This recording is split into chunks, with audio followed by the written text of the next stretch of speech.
ناظرین، وسیلہ Urdu T V آپ کے روبرو ہے۔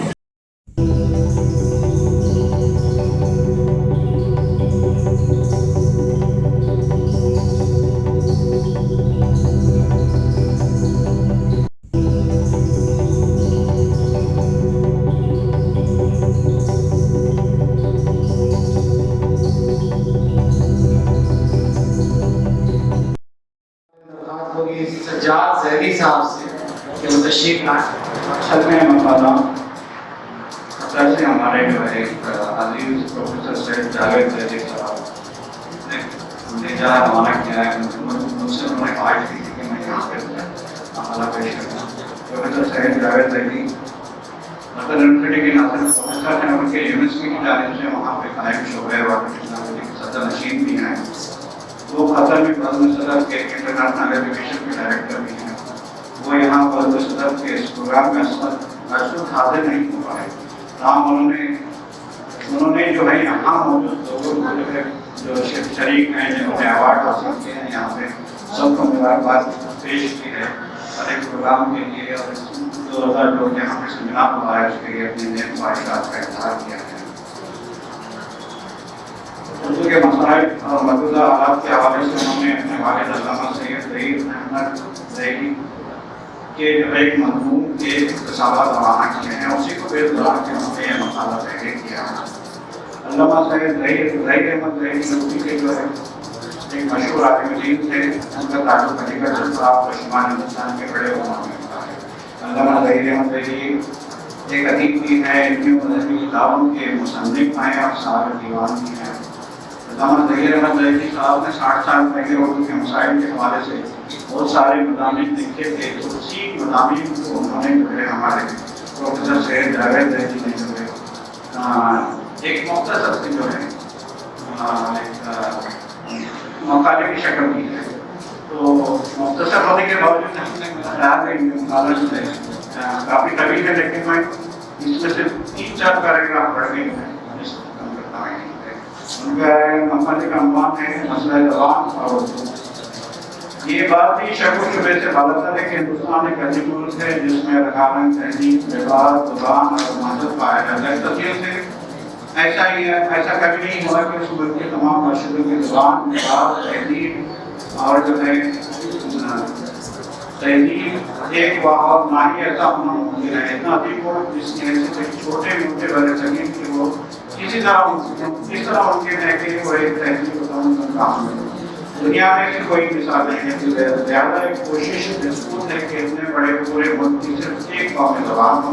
یہ غیر فطری ہے اور غیر منطقی بھی ہے۔ ہندوستان تو بہت بڑا ملک ہے، یہ کوشش تو یورپ کے چھوٹے چھوٹے ملکوں میں بھی کامیاب نہیں ہو سکی، جہاں ایک سے زیادہ زبانیں بولی جاتی ہیں اور مجبوراً وہاں کی حکومتوں کو ایک سے زیادہ قومی زبانیں تسلیم کرنا پڑتی ہیں۔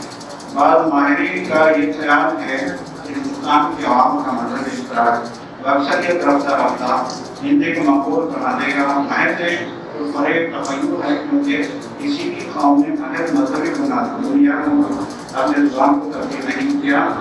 یہ اس کے کچھ مذہب کی تعلیمات کو اپنی زبان میں دوں گا۔ اگر اس خیال میں دراصل بھی صداقت ہوگی تو افرانی زبان دنیا کی ایک بڑی زبان ہوتی، کیونکہ وہ جس مذہب کے ماننے والوں کے ساتھ جڑی ہے، وہ اپنی مطلب ہے کہ وہ اپنی مذہب کے حوالے سے عبرانی زبان کو جو ہے بہت زیادہ وہ ضرورت رکھتے ہیں عبرانی زبان سے۔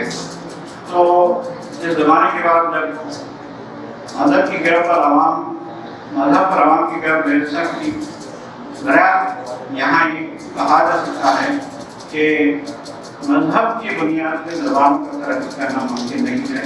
تو ہم ہندوستان کے اگر یہاں ایک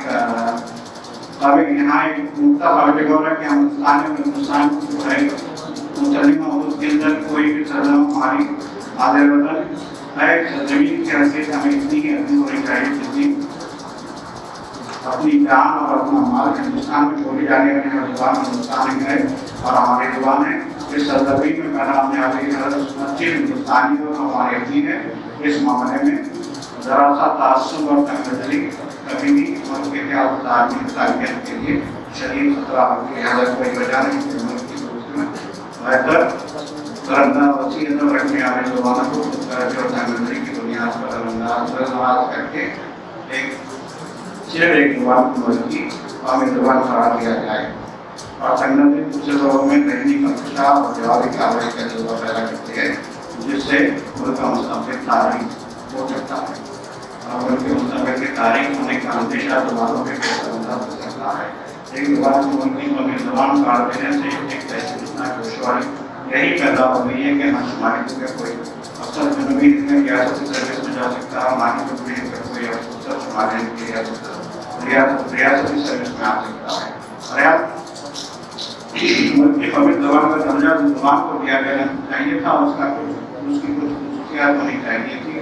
وہ زبان خالی ہندوستان کی پیداوار ہو ماحول عام ہو بلکہ کل ہو ہر جگہ جاتی ہو وسیع اور ماہر ہو حالات اور ضرورت کے مطابق محض ہو اور سانچے کنٹرول تکنیک اور ترقی پذیر صلاحیت کی مالک ہو اور سب سے بڑی بات یہ کہ ہندوستان کے لیے وہ ثابت درجہ رکھتی ہو.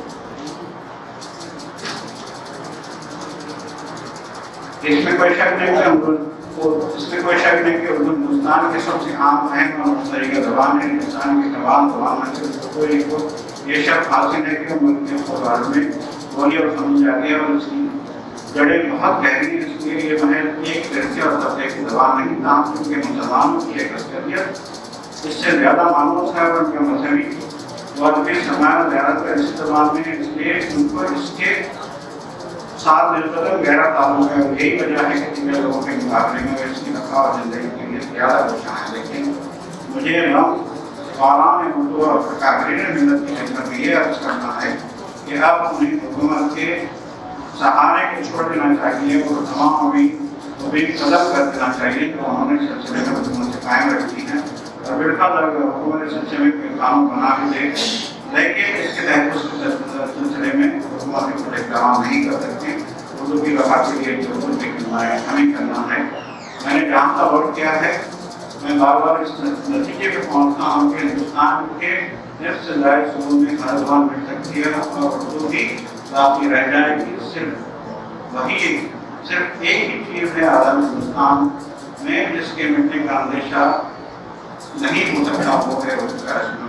اندیشہ ہو سکتا ہے وہ ہے اردو کا رسم ہے اگرچہ کہ اندیشہ بھی اندیشہ اور محمود ثابت ہو سکتا ہے اگر قوم کا شعور و احساس زندہ و بیدار رہے.